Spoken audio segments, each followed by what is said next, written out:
এক কাপ বেসন দিয়ে দারুণ স্বাদের এই টিফিন রেসিপিটা বাড়িতে বানিয়ে দেখতে পারেন। খেতে ভীষণ ভালো হয় আর খুব কম সময়ের মধ্যে রেডি হয়ে যায়। আশা করি রেসিপিটা খুবই ভালো লাগবে। নমস্কার, আমি রুমি, আপনাদের সবাইকে আবারও একটা দারুণ স্বাদের রেসিপিতে স্বাগত। রেসিপিটি বানানোর জন্য প্রথমে একটা মিক্সিং বোল নিয়েছি, তার মধ্যে দিয়ে দিলাম মেজারিং কাপের 1 কাপ বেসন। এখানে 150 গ্রাম বেসন আছে।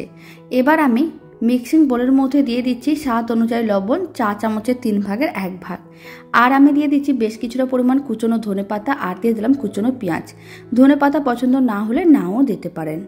এবার আমি এর মধ্যে দিয়ে দিচ্ছি অল্প একটু হলুদ গুঁড়ো, 1 চিমটের একটু বেশি। আর আমি দিয়ে দিচ্ছি সামান্য পরিমাণ গরম মশলার গুঁড়ো। রেসিপিটা বানানো যতটা সহজ, খেতে তার থেকেও আরও অনেক বেশি ভালো হয়। আর আমি সামান্য পরিমাণ লঙ্কার গুঁড়ো দিয়ে দিলাম।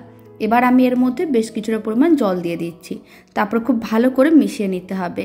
আর একটা মিডিয়াম ঘনত্বের ব্যাটার রেডি করে নিতে হবে। ব্যাটারটা খুব বেশি পাতলা বা খুব বেশি ঘন করার দরকার নেই। এখানে মিডিয়াম ঘনত্বের ব্যাটারটা রেডি হয়ে গেছে। এবার আমি একটা সেদ্ধ আলু নিয়েছি। আলুটাকে গ্রেটারের সাহায্যে এইভাবে গ্রেট করে ব্যাটারের মধ্যে দিয়ে দিতে হবে। সেদ্ধ আলু দেওয়ার কারণে খেতে আরও অনেক বেশি ভালো লাগবে। তারপর গ্রেট করা সেদ্ধ আলুটাও খুব ভালো করে মিশিয়ে নিতে হবে। ভালো করে মেশানো হয়ে গেছে, মিশ্রণটা একেবারেই রেডি। এবার আমি মিশ্রণটাকে এক সাইডে রেখে দিচ্ছি। আর একটা তাওয়াকে গ্যাসের ওভেনের ওপরে বসিয়ে দিয়েছিলাম, কিছুটা পরিমাণে সাদা তেল দিয়েছি। তেলটা খুব ভালো করে তাওয়ার চারিদিকে ছড়িয়ে নিতে হবে। আর তাওয়াটা গরম হওয়ার জন্য অপেক্ষা করতে হবে। তাওয়াটা যখন খুব ভালো করে গরম করা হয়ে যাবে, তখন ফ্লেমটা মিডিয়াম টু লোতে রেখে দিয়েছি। আর যে মিশ্রণটা রেডি করে রেখেছিলাম, তার থেকে বেশ কিছুটা পরিমাণ মিশ্রণ নিয়ে এইভাবে তাওয়ার মধ্যে দিয়ে দিলাম। তারপর ভালো করে ছড়িয়ে নিতে হবে। আবার খুব বেশি পাতলা করে ছড়ানোর দরকার নেই, একটু মোটা করে ব্যাটারটা ছড়িয়ে নিতে হবে। মিডিয়াম ফ্লেমে 2 মিনিটের মতন রেখে দিয়েছিলাম। একটা সাইড হয়ে গেছে। এইভাবে একটু সাইডগুলোকে আলাদা করে দেখে নিতে হবে।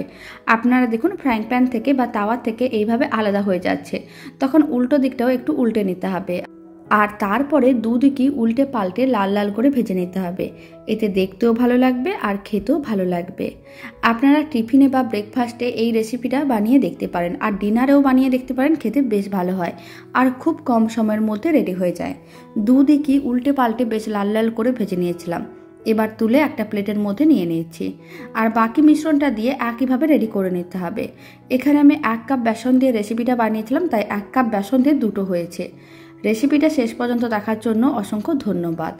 আর ভালো লেগে থাকলে আপনারা যদি ফেসবুক থেকে রেসিপিটা দেখছেন, পেজটিকে ফলো করে নেওয়ার অনুরোধ রইল।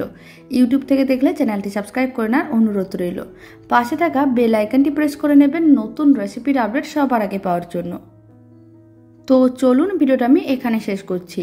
আপনারা সবাই ভালো থাকবেন, সুস্থ থাকবেন। আপনাদের সঙ্গে আবার নতুন রেসিপি নিয়ে দেখা হচ্ছে।